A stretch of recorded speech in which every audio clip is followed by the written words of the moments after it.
Greetings. Welcome to week 12 of our drama in English class. This week we are discussing the final play of the semester, Water by the Spoonful by Kiara Hudes. First, a little bit of background about the author. Kiara Hudes is born in 1977 in Philadelphia. She's the author of 11 plays.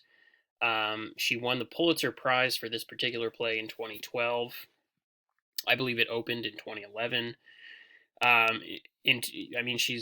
work is very well known at this point. In 2008, she also won the Tony for Best Musical for her work In the Heights, which had the musical lyrics written by Lin-Manuel Miranda of Hamilton fame, right? So, very prolific. The characters in this play were introduced to Elliot Ortiz in the first scene. He's an Iraq war veteran who works at a Subway sandwich shop in Philadelphia. He's Puerto Rican. He's 24. There's Yasmin, or Yaz, who's an adjunct professor of music at Swarthmore College. She's recently divorced. She's Elliot's cousin. She's also Puerto Rican, 29. Haiku Mom, I think it's interesting that we're introduced to Elliot's mother, Odessa Ortiz, sort of in her online persona before we actually get to meet her in person in this play. But she's a recovering crack addict. She's the founder of this website, recovertogether.com, which is also why you have these other people who are kind of introduced as their screen names: Orangutan, Chutes and Ladders, and then Fountainhead. But Odessa is Puerto Rican. She's, I believe that should say 34. My mistake. Nope. Well, yeah, her age is, I think 39 is her age. I apologize for that. Orangutan, her name is Madeline Mays. She's a recovering crack addict. That's why she's on this website. She's a community college graduate, and as she explains, she recently moved to Japan to teach English. She's Japanese by birth, but she grew up in America. She's 31. Chutes and Ladders, his real name is Clayton Wilkie. Also a recovering crack addict.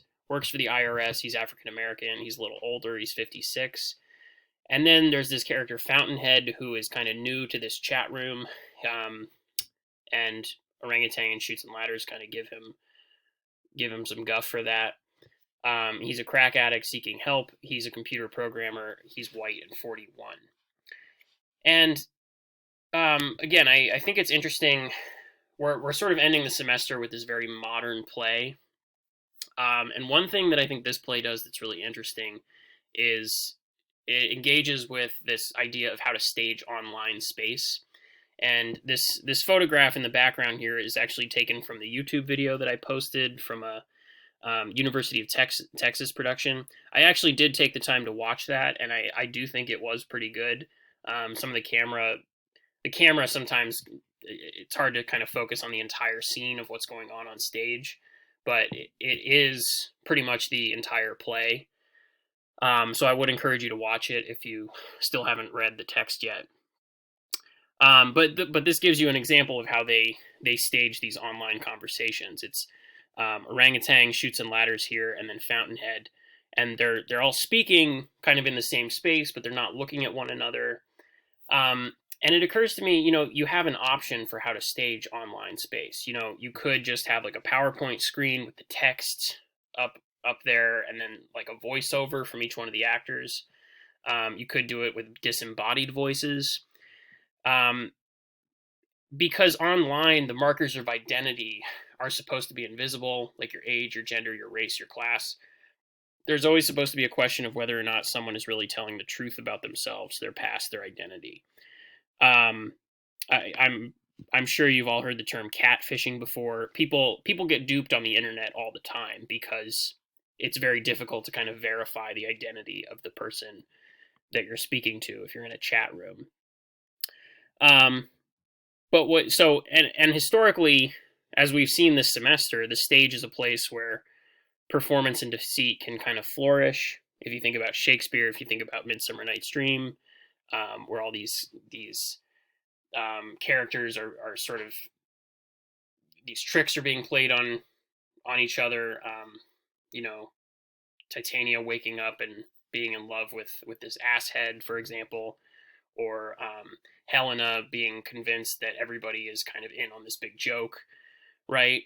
But here we're seeing this online space as a place where everybody is like more or less being honest about who they are. So it's interesting that we get to see these actors embody these personas, right? So on stage, these markers of identity are visible. Fountainhead meets Haiku Mom. Like, these characters actually go and meet each other in real life. Shoots and Ladders at the end of the play, he flies to Japan to meet up with Orangutan. But a question I have here is, what effect does staging online space in this way have on the audience? So just keep that in mind. The plot here is very much centers around addiction. Elliot loses his mom. He refers to her as his mom, even though it's actually his Aunt Yinny, to cancer early on in the play. He's also haunted by a ghost from his time in Iraq who keeps repeating a phrase which translates to, "Can I please have my passport back?" which he finds out in the first scene of the play. Haiku Mom, or Elliot's mother, real biological mother, Odessa, she manages a website for recovering crack addicts like herself. She gave her son Elliot to her sister Yinny to raise after her daughter Mary Lou died as a result of her negligence. And that's also where the title of the play comes from, Water by the Spoonful. Mary Lou was sick with the flu, and all Odessa was supposed to do was just kind of feed her a spoonful of water every 5 minutes. But Mary Lou ended up dying of dehydration because she again was addicted to crack and couldn't take care of her own children. Orangutan and Shoots and Ladders are recovering addicts themselves who find the site useful and helpful. We kind of learn some background about each of them. As I said earlier, Orangutan recently moved to Japan to teach English. Eventually, she devises a plan to go visit her birth parents. She also invites Shoots and Ladders to visit her in Japan, and she doesn't really think he's going to do it, but then at the end of the play, he actually does it. Shoots and Ladders himself has a son who he's constantly kind of trying to reconnect with, but also losing courage to reconnect with. He also knows he has grandchildren, so he basically is kind of confronting the fact that he's regretting that he is estranged from his son because of his habit. And in the play, Fountainhead kind of logs on for the first time, and he joins the site seeking help, and he's early on berated by Orangutan and Shoots and Ladders. Odessa, Haiku Mom, tries to kind of mediate the conversation a little bit and to kind of welcome him in, but they're immediately kind of skeptical about who he is, what he's doing there, and a lot of what they're reacting to is basically the way that he kind of introduces himself. So we could think about that moving forward. So after learning of Yinny's death, Yaz and Elliot go to buy flowers for her funeral. They also want Odessa to contribute, so they confront her in a diner when she is meeting with John, who is Fountainhead. Elliot humiliates her in front of John by reminding her that she is responsible for Mary Lou's death. And arguably, this is also what triggers Odessa to go and relapse and to actually overdose in the end of the play. Odessa says that she can that she doesn't have any money, but they can take her computer. They can go back to her house, take her computer, and pawn that to help pay for the flowers at the funeral. And again, that's a big gesture for her, because we know, like, she is an important figure in this online community, and she's basically sacrificing that. She will lose access to her online community of support if she loses her computer. So Elliot and Yaz do go to her house, and they find her computer, and Elliot figures out how to log on to the chat room.